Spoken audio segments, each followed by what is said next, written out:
kapatid, minsan pa tayo nagkatipon sa ngalan ng Ama at ng Anak at ng Espiritu Santo. Amen. Sumainyo ang Panginoon. At sumaiyo rin. Magandang gabi po sa inyo lahat. Magandang gabi naman po, Amo.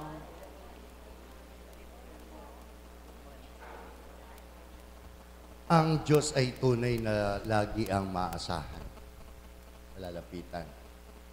Anumang kabigatan ay pagkakalooban niya ng kagaanan. Anumang kahirapan ay magiging madali para sa atin. Ipahayag natin ang pananampalataya natin sa Kanya sa ganitong pamamaraan. Sa mga pagkukulang naman natin na kuminsan kasi sarili lang nating kakayahan, sarili lang nating kabihasnan ang ating inaasahan. Hilingin natin ang kapatawaran sa ating Panginoon Diyos.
Kaawaan tayo ng makapangyarihan Diyos, patawarin ang ating mga kasalanan at patnubayan tayong lahat sa buhay na walang hanggan. Amen. Magsiupo po ang lahat. Ay, magsitayo po ang lahat. Manalangin po muna tayo. Magsitayo po kayo. Ama naming makapangyarihan, itinuturo mong ihanda namin ang daraanan ng Mesiyas. Huwag mo pong ipahintulot na panghinaan ng loob. Kaming itinataguyod ng kagalingang ngayon ay iyong dulot sa pamamagitan ng Kristo kasama ng Espiritu Santo magpasawalang hanggan. Amen. Magsiupo po ang lahat.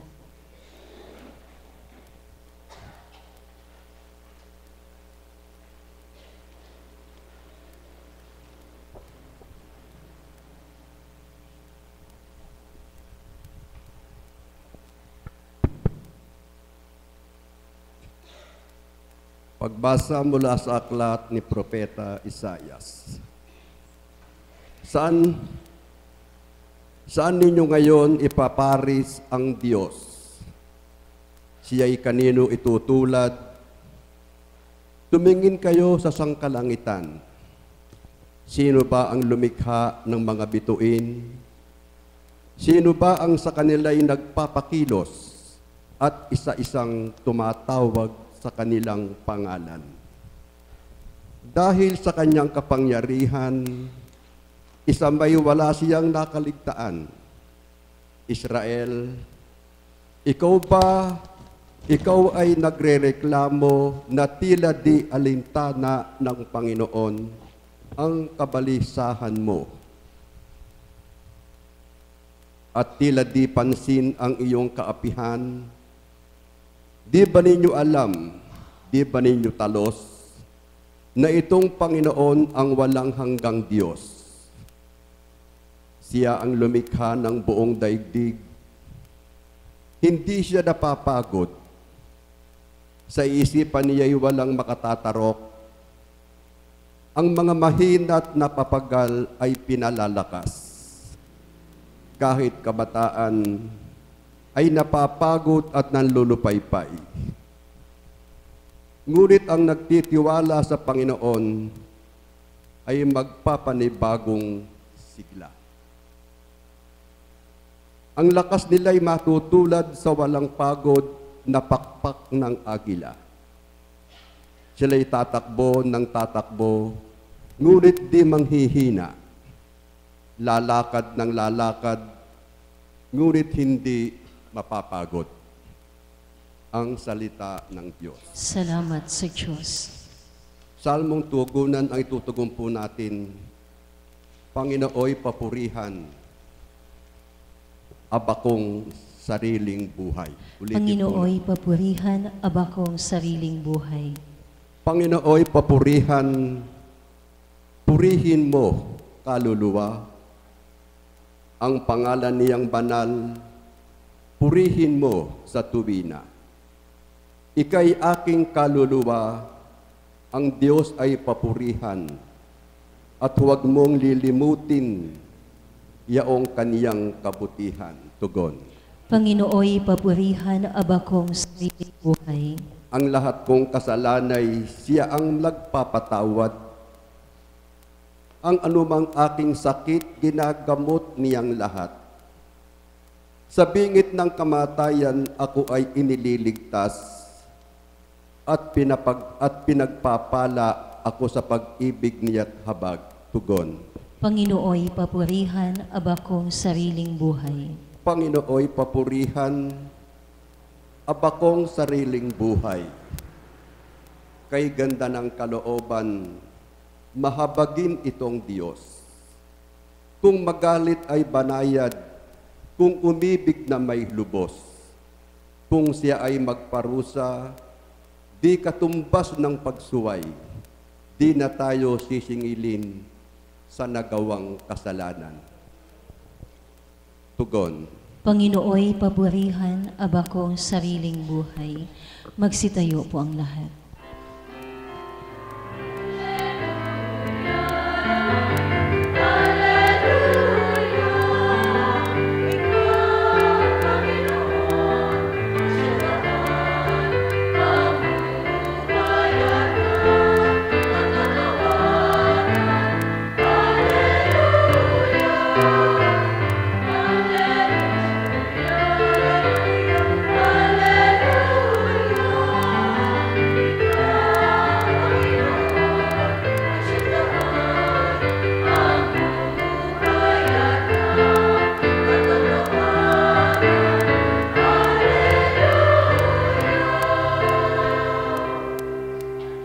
Mga kapatid, sumainyo ang Panginoon. At sumaiyo rin. Ang mabuting balita ng ating Panginoon ayon kay San Mateo. Papuri sa iyo, Panginoon.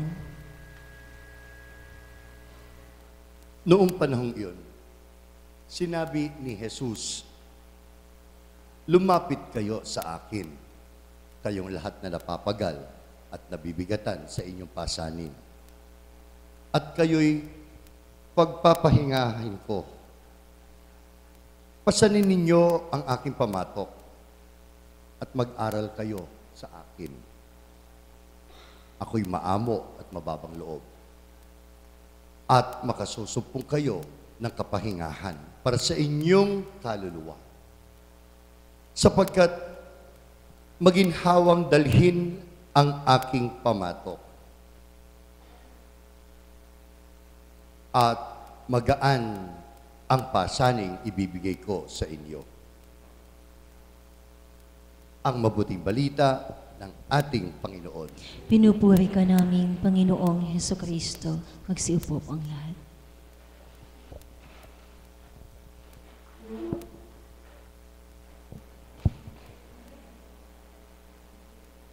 Practice lang yun. Empay na loob mo, ma. Ito kailangan nakatungkod. Opo, kapag tumatanda tayo, nakakaedad, hindi na natin kayang lumakad, ano po kailangan? Tungkod. Yan ang kaakibat, yan ang kagapay. Aagapay sa atin yan, tungkod na yan. Pero ano lang yun? Practice lang yun. Oo nga.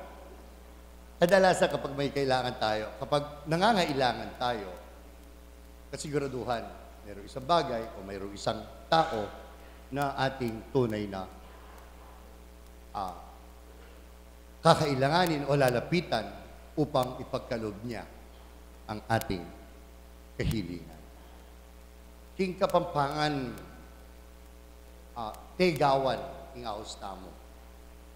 Tegawan, ang tawag natin sa mga ninong, ninang, sa binyag, sa kumpil, sa kasal. Pero kapag ginagamit natin ang salitang tegawan sa ibang pananalita, halimbawa, manegawan ka. Manegawan ka. Ibig sabihin, halimbawa, gusto kong lalong mapalapit sa Diyos. Pupunta ko si Apo Konching. Ilapit mo pa ako, pagdasal mo pa ako. Manegawan. Ninang ko po ba siya? Sa binyag, hindi. Pero, kapag tayo ay lumalapit sa isang tao o sa isang bagay na alam natin na sa atin mayroon siyang maibibigay, ang tinatawag po natin manegawan. Manegawan. Ang ating banal na pagbasa ay tungkol sa pamanegawan. Kumbaga, ano po ba sabi ng Panginoon Kristo? Malinaw, sabi po niya, noong panahong yon, sinabi ni Jesus, lumapit kayo sa akin. Kung sinabi niyang lumapit kayo sa akin, para din po niyang sinasabing maaasahan niyo.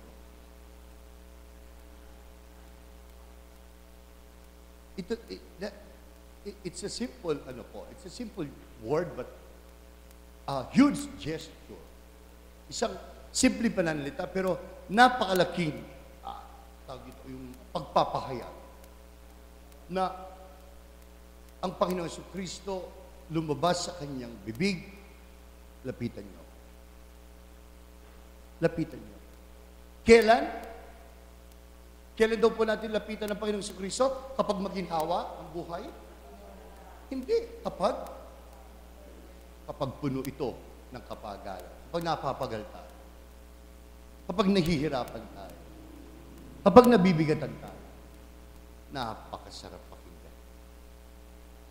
Para bang mga kapwa-tao nagsasabing,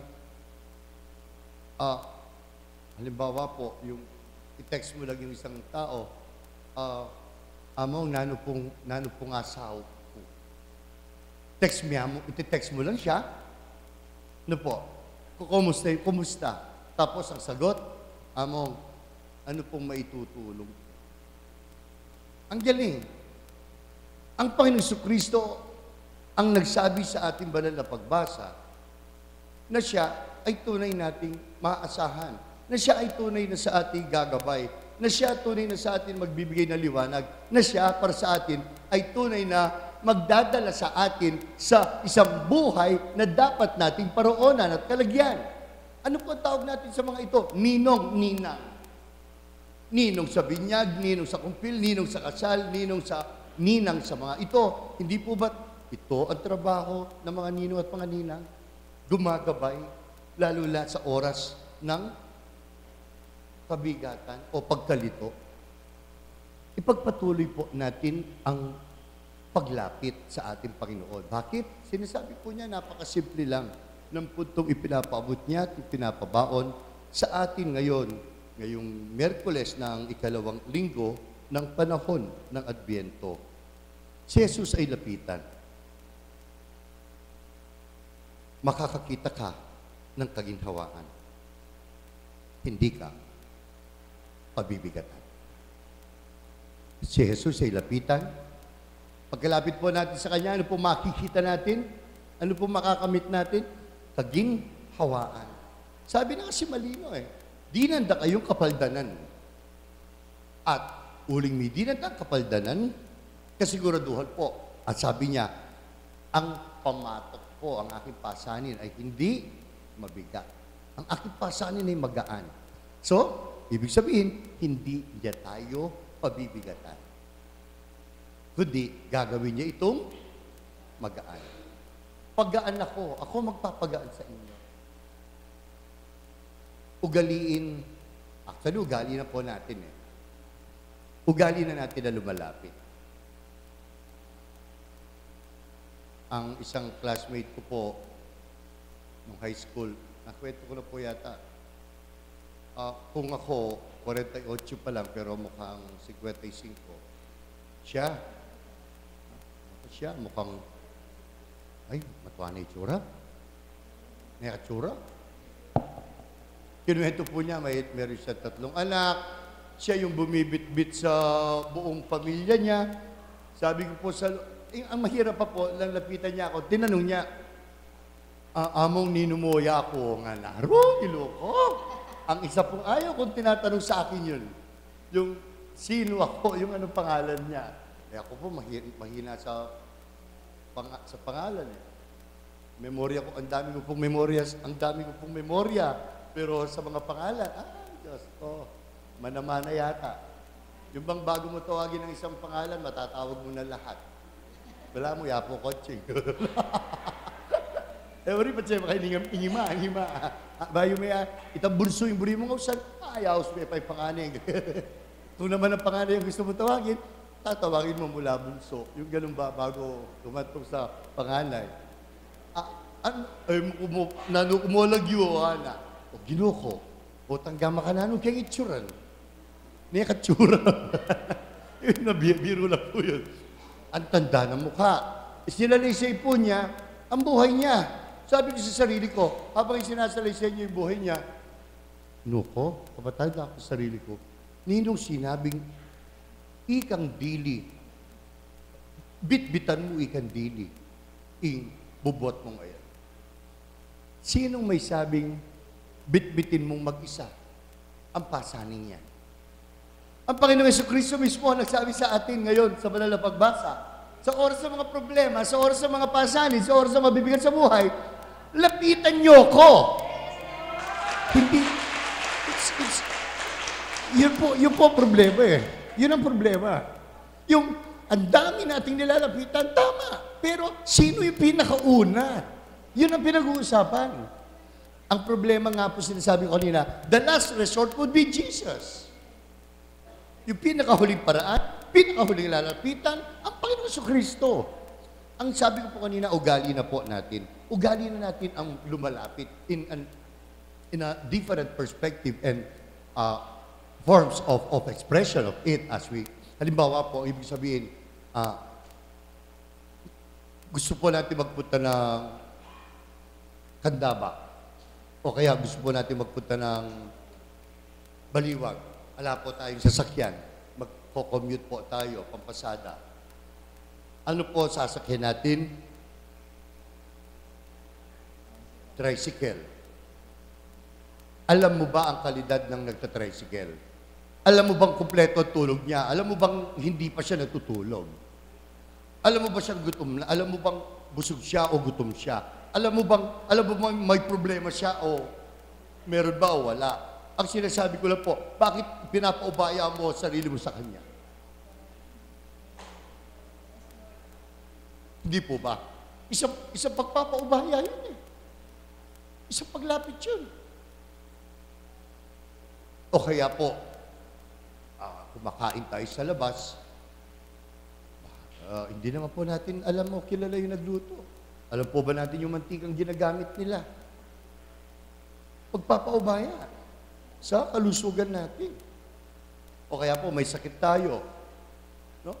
Yung ba, nagpupunta sa doktor, kaya po kotse. Isa po pagpapaubaya ito. Oy ni ingkainan po, oy ni ingkakulangan po, ika ng bahala. Yan po ang sinasabi natin kapag lumalapit tayo. Mga kapatid, sabi ko nga po, ugali na po natin ang lumalapit. Kaya, tara, ugaliin pa po natin ngayon ang lumapit pa una sa lahat. Take note, una sa lahat sa ating Panginoon. Wala nang ibang makapagbibigay ng kaginhawaan sa ating masikip na kalooban, kalinawan sa ating nalilitong kaisipan. Wala nang ibang makakapagpanatag sa ating nababagabag na kalooban, kundi lamang ang Panginoon na hindi nanggagaling dito sa lupa ang kanyang awa at ang kanyang pagkalinga, kundi galing sa langit. Isang makalangit na tunay na magdudulot ng kapahingahan. Isang biyayang galing sa langit na tuloy na magdudulot ng kapanatagang hindi matutumbasan ng anumang bagay dito sa lupa. Amen? Ito po ay isang misteryo, alam niyo po ba yun? Misteryo ya po ini. Misteryo ya, ang ibig po sabihin ng sa misteryo, yung hindi natin lubos maintindihan, maipaliwanag. Halimbawa po ako, pagkatapos, kahit po nagmisa na ako bago ito, no? Kahit na puro misa. Ang isang misteryo sila sabi ko, bakit po pagkatapos magmisa kahit napagod, payapa? Yeah. Nga po yan, sabi ko po, kapag sabi ko sa sarili ko, sa oras na ako'y nakadama na ng pagkasawa, parang nagsasawa na ako sa misa, yung hindi ko na nararamdaman ito, ay hihinto na ako. Magre-retire na ako. Oo. O kaya, sobre na lang yung hinahanap ko. Ay, puti ko pamamaynaw. Yeah. Mga kapatid, sa ating araw na araw pamumuhay, wala pong sinabi ang Panginoon Kristo na pinangakuan niya tayo ng isang magandang buhay. Hindi po niya tayo pinangakuan na buhay na walang sakit. Hindi po niya tayo pinangakuan na buhay na maginhawa. Hindi niya tayo pinangakuan na buhay na walang problema. Ang pangako po niya sa atin, sa mga karanasang ito, hindi niya tayo kailanman iiwanan at tunay natin siya maasahan kapag siya ating lalapitan. Ito po ay isang pagtataya. Kaya nga po, pananampalataya ang tawag natin sa karanasan o relasyon natin ito sa Kanya. Isa po itong pananampalataya. Di po ba, nabanggit ko na kahit paulit-ulit, hindi po ba't sinabi ko, nasabi noon, ang apat na letra ng salitang ugat ng pananampalataya ay taya. Taya. Ano po ginagawa natin kapag sumasakay tayo ng mga papasaherong jeep? Ano po ginagawa natin kapag kumakain tayo sa ibang lugar? Di po ba't pagtataya yan? Pagtataya ang buhay natin sa driver, pagtataya sa kalusugan natin sa cook, pagtataya sa kalusugan natin sa halimbawa, sa sino man doktor. Di po ba? Pagtataya. Kung sa mga bagay-bagay na yan, ay naitataya natin ang ating buhay, bakit hindi pa natin itaya sa Panginoon? Kaya huwag na kayong tumaya ng weteng. Tumaya tayo sa Panginoon. Para po bang sa sugal daw? Sa sugal, kung hindi ka rin tataya, kung tataya ka raw, hindi mo alam kung mananalo ka o hindi. Di po ba? Hindi natin alam kung mananalo tayo o hindi. Lalo kung hindi mananalo, kung hindi ka tataya. Ika nga, Panginoon ko, maging dasal nawa namin ngayon bilang magkakapatid, ating itawag sa Kanya na sa iyo, Panginoon, ay lagi naming marunong itaya ang aming buhay sa pamamagitan ng paglapit sa anumang iniisip, sa anumang gagawin, sa anumang bagay na maaari naming akuin o angkinin sa buong maghapon. Ito po ay isang paalala sa atin na banal na pagbasa na ang hamon po ay tuwing umaga. Tuwing umaga po, bago po ang lahat. Sa sarili, sa katahimikan.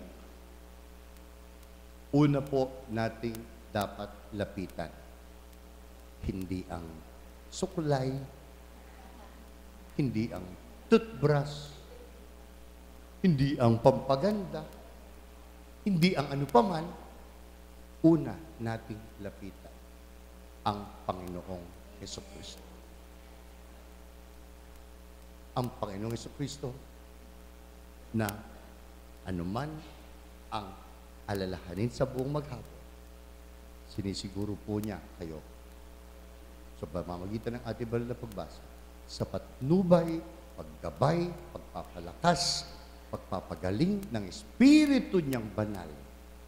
Kasiguraduhan po, kahit na may sakit tayo, payapa. Kahit na may problema, parang napakagaan. Kahit na malungkot, nakangiti. Kahit na, totoo po. Kahit na sabihin pa nating ang sitwasyon ay patay, kasiguraduhan, ang mukha mo at kalooban, puso, kaluluwa ay buhay na buhay. Amen? Mga kapatid, walang alang pawud, pamatok, pawud. Alang pamatok na malambot. Lahat ng pamatok, pawud, damulag, baka, lahat ng pamatok ay matitigas at mabibigat. Ang sa Panginoong Jesucristo lamang, ang pamatok na tunay na malambot at magaan. At bilang pagtatapos po, huwag sana natin kalimutan. When rough comes in our life, rough times comes in our life, mga oras po na medyo magulo ang buhay, huwag po natin kalimutan ang istorya, ang istorya tungkol sa footprints in the sand. Ang mga bakas ng paa sa buhanginan. Ang istorya na nagsasabi, nang masaya raw ang buhay ng isang kaibigan. Dalawa po sila. Si Jesus at yung kaibigan niya. Ang kaibigan nito, nang masaya at maginhawa ang buhay niya, tuwing nalilingon siya, apat ang bakas ng paa, dalawang pares. Ang bakas ng paa ni Jesus at ang bakas ng paa niya. Hindi nagtagal, dumating ang malakas na hangin. Dumating ang malakas na ulan, ang bagyo. Dumating. At nang lumingon siya, napalingon, isang pares na bakas na lang ang paa. Nagreklamo siya, Panginoon, bakit naman ganyan? Alam ko ba naman, kaibigan kita tunay na maasahan. Bakit mo maginhawa ang aking buhay? Nakita ko malilaw na kasama kita. Pero ngayon ako'y nahihirapan, natatakot, nangangamba. Ako ngayon ay tila iniwan mo't nag-iisa. Sumagot daw ang Panginoon. Ang sabi niya, kaibigan, hindi kita iniwan. Ang nakikita mong bakas na paa, na isang pares, ay bakas ng paa ko dahil ikay binubuhat ko. It is, sa ganitong paraan na paglapit sa Panginoon, mararamdaman nyo na binubuhat na kayo. Ito siguro, sabi ko po, ito siguro yung pakiramdam na, bakit kahit na may problema ako, bakit ang gaan ng pakiramdam? Siguro, ako po, kasi nga, una, hindi natin nakikita ang Panginoon. Pero ako, alisin ko na yung siguro Bakit na kahit na may sakit, nakakangiti ka pa rin? Kahit na gusto mong, yung mundo nakasimangot, maamo pa rin, maaliwala sa pagmumukha. Gawain po ito ng ating Panginoon na nagsabi sa ating banal na pagbasa, lumapit lang kayo sa akin, gagawin kong maginhawa ang inyong buhay at sa akin ay hindi kayo mabibigatan. Ngayon at magpasawalang hanggan. Amen. Minsan pa magandang gabi po sa inyo lahat. Asahan niyo ang pagpapala ng ating Panginoon. Magsitayo po kayo. Mga kapatid, ilapit pa natin ang ating mga pangangailangan sa ating Panginoon, ang ating pong itutugon. Halina at baguhin mo ang daigdig, Panginoon. Halina at baguhin mo ang daigdig, Panginoon. Alalahanin natin ang Santa Iglesia sa buong daigdig, lalo na ang mga simbahang pinag-uusig at tinutuligsa dahil sa katotohanan, upang walang takot at walang sawa nilang ipahayag sa lahat ng tao ang landas ng kaligtasan. Manalangin tayo sa Panginoon. Halina at baguhin mo ang daigdig, Panginoon. Ipagdasal nating lahat ang mga mahihina, tulad ng mga may sakit, matatanda at mga inaapi, upang si Kristo ay magbigay ng pag-asa na sila ay hahanguin sa kanilang paghihirap at pagtitiis na dinaranas. Manalangin tayo sa Panginoon. Halina at baguhin mo ang daigdig, Panginoon. Isamo rin natin sa ating pagsamo ang lahat na nagtataguyod ng pagpapahayag ng salita ng Diyos, lalo na ang mga misyonero, katikista at mga pinunong laiko, upang sa kapangyarihan ng Espiritu Santo ay matagumpay nilang gisingin ang nagmamatigas na budhi ng mga taong kanilang pinaglilingkuran. Manalangin tayo sa Panginoon. Halina at baguhin mo ang daigdig, Panginoon. Ilapit natin sa Diyos ang kalikasan at ang nalalabi pang kagandahan nito upang tayong lahat ay mamulat sa katotohanan.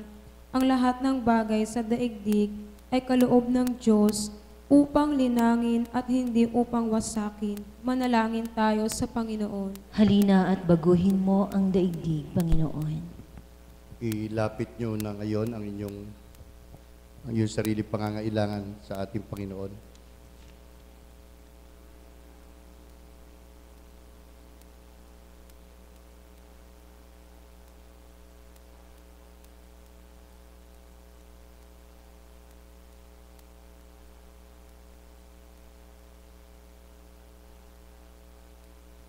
Sa hindi namin maabot at maintindihan na kadahilanan, Panginoon, tuwing kami lumalapit sa iyo,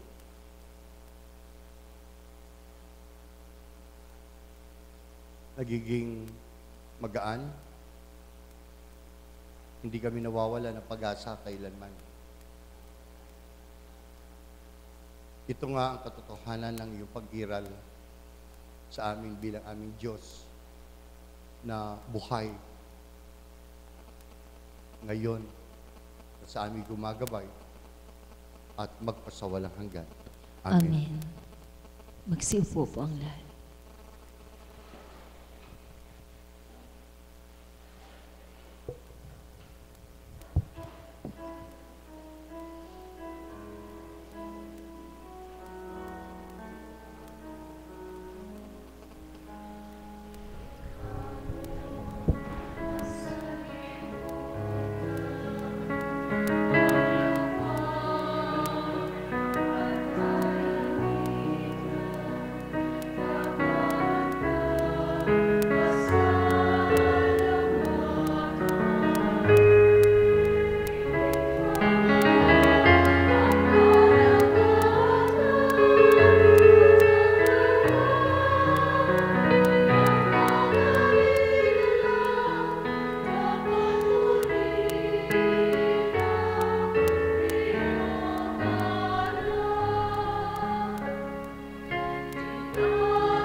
Diyos amang makapangyarihan, Tanggapin nawa ng Panginoon itong paghahain sa iyong mga kamay sa kapurihan niya at karangalan sa ating kapakinabangan at sa buong sambayanan niyang banal. Ama naming lumikha, maihahin nawang lubos ang matapat naming paglilingkod sa pagganap sa itinatag ng iyong anak at sa pakikinabang sa iyong pagtubo sa aming lahat sa pamamagitan ng Kristo kasama ng Espiritu Santo magpasawalang hanggan. Amen. Sumainyo ang Panginoon. At sumaiyo rin. Itaas sa Diyos ang inyong puso at diwa. Itinaas na namin sa Panginoon. Mga kapatid, pasalamatan natin ang Panginoong ating Diyos. Marapat na siya ay pasalamatan. Ama naming makapangyarihan, tunay ngang marapat na ikaw ay aming pasalamatan sa pamamagitan ng Kristo na aming Panginoon. Nasa iyo ang aming buhay. Nasa iyo ang aming pag-iral. Nasa iyo ang aming pagkilos. Sa araw-araw namin pamumuhay, ramdam namin ang galak mong pagmamahal at ang kasiguraduhan kaming makakasama mo kailanman ay ipinagkaloob na ng Panginoong Kristo namin sa pamamagitan ng Espiritong Banal. Kaya kaisa ng mga anghel na nagsisiyawit ang papuri sa iyo nang walang humpay sa kalangitan, kami nagbubunyi sa iyo kadakilaan.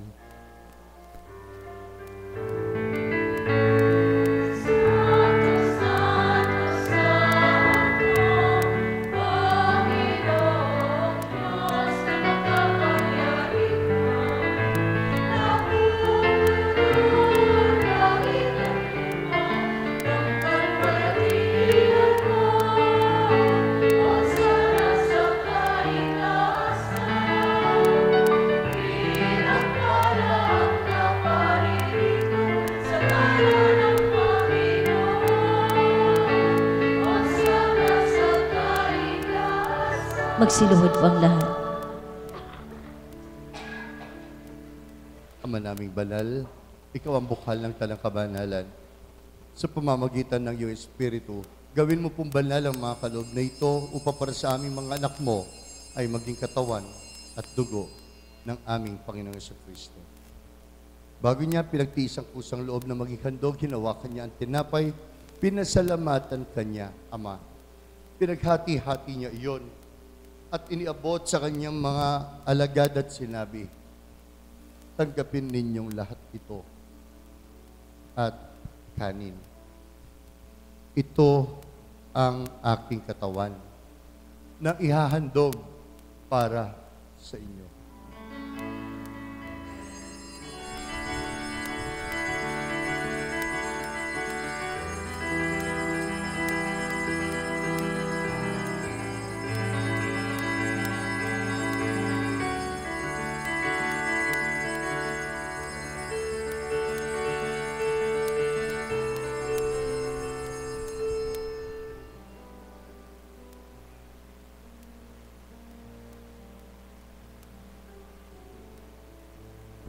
Gayun din naman pagkatapos ng hapunan, kinuha niya ang kalis, muli kanya pinasalamatan.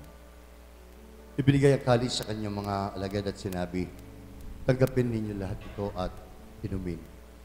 Ito ang kalis ng aking dugo, ng bago at walang hanggang tipan. Ang aking dugo na ibubuhos para sa inyo at para sa lahat. Sige pagpapatawad ng mga kasalanan, gawin ninyo ito bilang pag-alaala sa akin.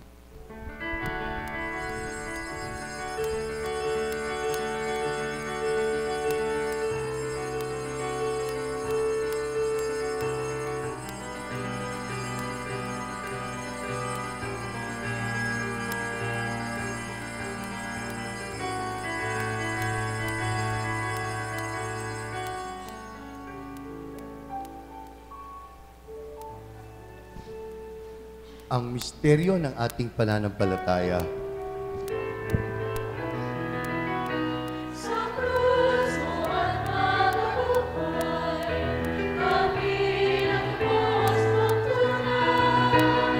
O Jesus, naming mahal, iligtas mo kaming kalan.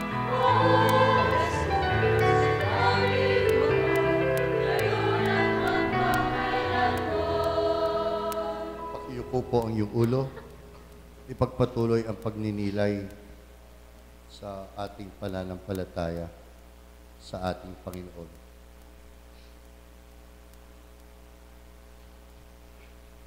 kahit naman ang Panginoong Jesucristo, naging ugali niya yung lumapit sa Diyos Ama. Kaya nga lagi niya sinasabi, hindi ang kalooban niya ang ginagawa niya, kundi ang nagsugo sa Kanya.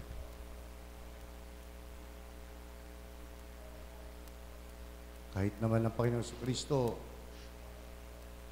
nilapitan din naman niya ang mga taong naasahan niya sa pagmimisyon niya. Taong naging mga alagad niya upang ang mabigat para sa kanya ay maging magaan. Pero kahit na ang Panginoong Jesucristo naman sa banal na krus na napakabigat, ginawa niyong magaan ang kaligtasan para sa atin. Na kung tutuusin ang kaparusahan ay kamatayan. Kaya Ama, sa mga pagkakataong sarili lang po naming kakayahan, sarili lang namin lakas, ang aming laging inaasahan sa mga pagkakataong kami may alalahanin, iniisip, pasensya ka na kung hindi ka namin unang nilalapitan. Maawa ka sa amin. Gawin mo pa rin po kaming makasalo sa buhay na walang hanggan. Upang makaisa, mahal na Birhen Maria, si San Jose, na kanyang esposo, ang mga apostol, ang mga banal, na numuhay dito sa daigdig na kalugod-lugod sa iyo. Maipagdiwang nawa namin ang pagpupuri sa ikarangal mo sa pamamagitan ng iyong anak na aming Panginoon sa Kristo.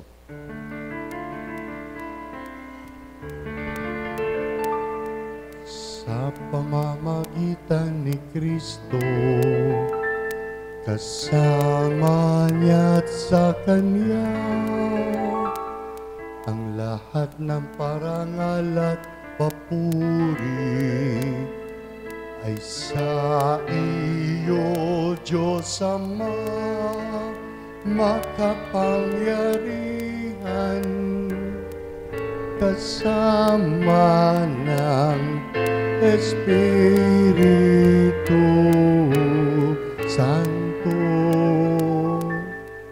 magpasawalang hanggan.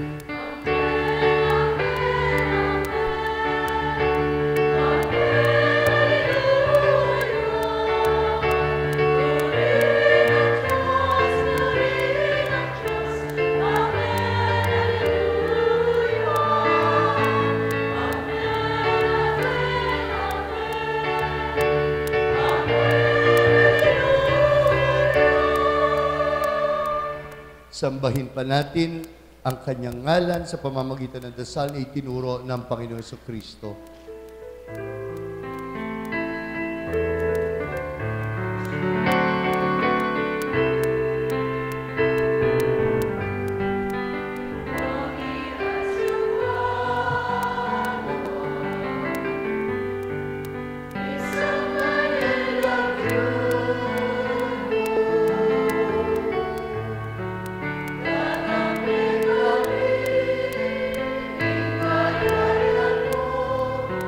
Ikaw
namin kami i-adjust sa lahat ng masama, pagkalooban ng kapayapaan araw-araw, iligtas sa kasalanan at tilayo sa lahat ng kapahamakan.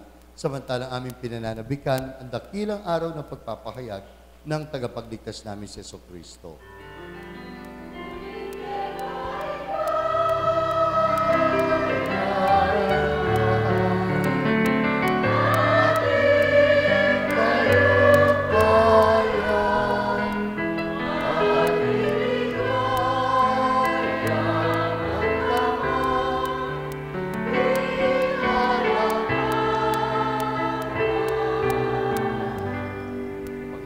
Kristo, sinabi mo sa iyong mga apostol at hanggang ngayon ay sinasabi mo rin sa amin, kapayapaan ang iniiwan sa inyo. Ang aking kapayapaan ang ibinibigay ko sa inyo. Tunghayan mo pala ng palataya ng iyong buong iglesia at huwag ang aming pagkakasala. Pagkalooban mo po kami ng kapayapaan at pagkakaisa ayon sa iyong banal na kalooban, kasama ng Espiritu Santo magpasawalang hanggan. Amen. Mga kapatid, ang kapayapaan ng ating Panginoon ay laging sumainyo. At sumairin. Magbigayin kayo ng kapayapaan sa isa't isa. Sige po, pakilapitan ng mga kapatid natin at ipagkaloob ang kapayapaan na nagagaling sa ating Panginoon Kristo. Kaakibat nito ay ang dasal ng kapayapaan na tili sa pamilya nila. Sige po.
Magsiluhod po ang lahat.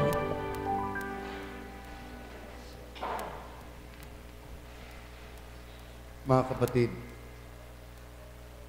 isang ugali kasi ng Panginoong Hesus, ang Kristo ang lumapit. Ang lumapit sa Panginoong Diyos, Ama.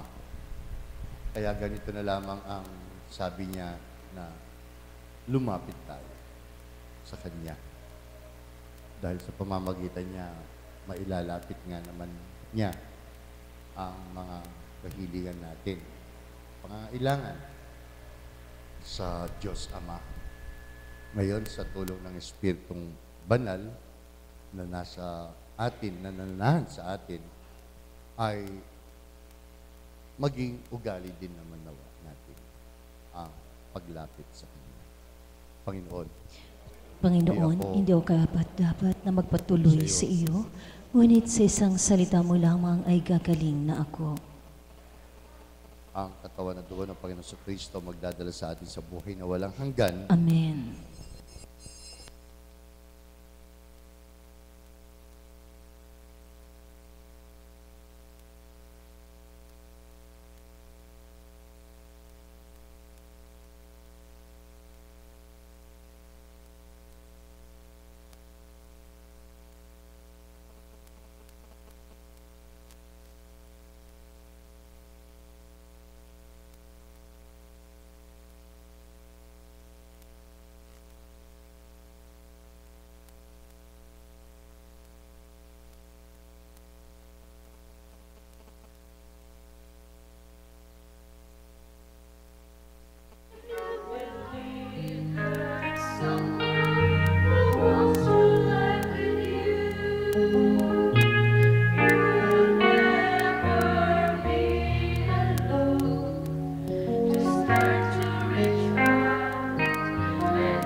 Manaming mapagmahal, tunay kang maaasahan.